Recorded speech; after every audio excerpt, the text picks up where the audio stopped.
Good day po, ma'am. Ako po si Teacher Reyna. Teacher po ako ni Mika. Thank you po for welcoming me into your home.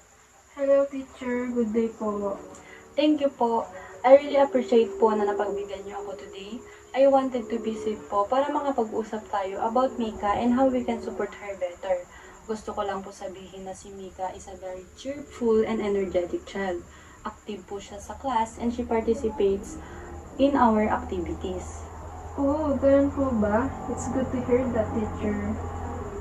Opo, however, napapansin ko rin po na sometimes nahihirapan si Mika mag-focus sa task, especially during street work, madalas po siyang gumagalaw or madaling ma-distract at may mga pagkakataon din po na during playtime, unintentionally niyang nasasaktan yung mga classmates niya like pushing or grabbing. Naiintindihan ko po na hindi niya intensyon yon, pero gusto ko din pong masigurado na safe ang lahat. Oh, yes, ma'am. Ganun din po siya dito sa bahay. Masyado po siyang malikot at makulit. I see po. Thank you po for sharing. Malaking tulong po yun para mas maintindihan natin yung behavior niya.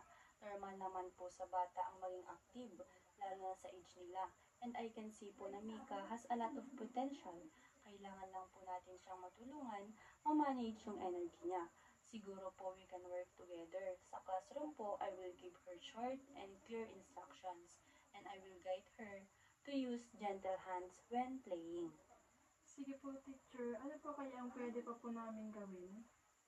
Sa bahay po, you can try mag-set ng daily routine para masanay siya. Bigyan siya ng simple task, step by step. Encourage calm activities like drawing and puzzles. Or remind her gently na kapag masyado siyang magulo habang naglalaro.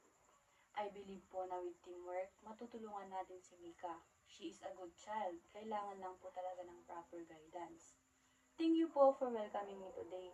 Let's keep communicating po para mas matulungan natin si Mika. Thank you rin po, teacher, sa pagbisita. Maraming salamat po. Have a nice day.